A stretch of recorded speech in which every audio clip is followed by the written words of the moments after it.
ఆ నగరపాలక సంస్థలో అధికార మార్పిడికి రంగం సిద్ధమైంది. వైసీపీ మేయర్ రాజీనామా చేయడంతో కార్పొరేషన్ కూటమి ఖాతాలో చేరనుంది. టీడీపీ నాయకత్వం మేయర్ అభ్యర్థి పేరును ఖరారు చేసింది. ఇక ఇద్దరు డిప్యూటీ మేయర్ల ఎంపికే పార్టీకి ఇప్పుడు తలనొప్పిగా మారింది. జనసేనకు ఒకటిస్తారు.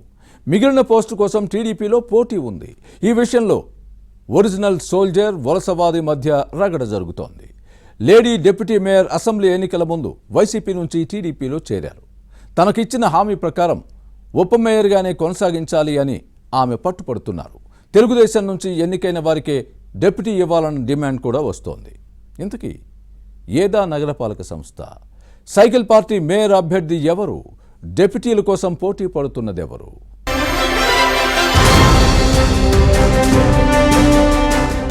గుంటూరు నగరపాలిక సంస్థ కూటమి ఖాతాలో చేరనుంది. కావటి మనోహర్ నాయుడు రాజీనామా చేయడంతో టీడీపీ కార్పొరేటర్ పీఠం ఎక్కనున్నారు. కూటమి మేయర్ అభ్యర్థిగా తెలుగుదేశం ఫ్లోర్ లీడర్ కోవెలమూడి రవీందర్ ను టీడీపీ అధిష్టానం ఎంపిక చేసింది. ఎన్నిక లాంఛనమే, ఇంతవరకు బాగానే ఉంది. కానీ డిప్యూటీ మేయర్ అభ్యర్థుల ఎంపికే వివాదం రాజేస్తోంది. ప్రస్తుతం సజీలా, డైమండ్ బాబు ఈ పదవుల్లో ఉన్నారు. వీరిలో సజీలా గత ఎన్నికల ముందే వైసీపీని వీడి టీడీపీలో చేరారు. ప్రస్తుతం సజీలా ఇన్ఛార్జ్ మేయర్ గా నియమించారు. కొత్త మేయర్ ఎన్నిక జరగనున్న సమయంలో డిప్యూటీల మార్పు అనివార్యం. దీంతో వైసీపీ నుంచి కూటమి పార్టీలో చేరిన వారికి కాకుండా 2021 మార్చిలో జరిగిన మున్సిపల్ ఎన్నికల్లో టీడీపీ, జనసేన టికెట్లపై గెలిచిన వారికి అవకాశం ఇవ్వాలన్న డిమాండ్ వస్తోంది.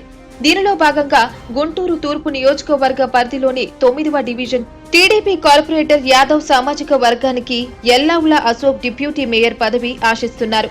తెలుగుదేశం పెద్దలను కలిసి తన వాదాన్ని వినిపిస్తున్నారు. పార్టీలోని బీసీ సామాజిక వర్గ నేతల మద్దతు ఉంది. గుంటూరు ఈస్ట్ ఎమ్మెల్యే నసీర్ అనుచరుడు.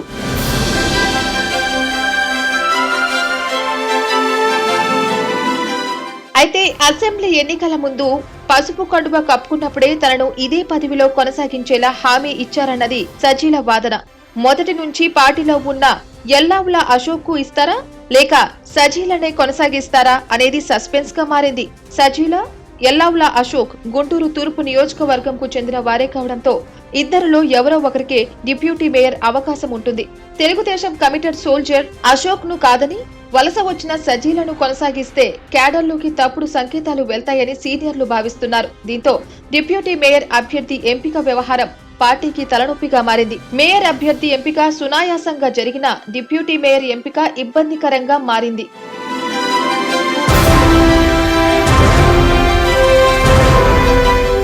మరోవైపు కూటమి భాగస్వామ్య పక్షమైన జనసేన కూడా ఓ డిప్యూటీ మేయర్ పదవిని డిమాండ్ చేస్తోంది. మేయర్ పీఠాన్ని తెలుగుదేశం తీసుకుంటున్న సమయంలో 2 డిప్యూటీల పోస్టుల్లో ఒకటి తమకు ఇవ్వాలని జేఏసీ పట్టుబడుతోంది. అసెంబ్లీ, పార్లమెంట్ ఎన్నికల పొత్తు ధర్మంలో భాగంగా ఇది దాదాపు ఖాయం. మరి కూటమి పార్టీ పెద్దలు ఎలాంటి నిర్ణయం తీసుకుంటారో వేచి చూడాలి.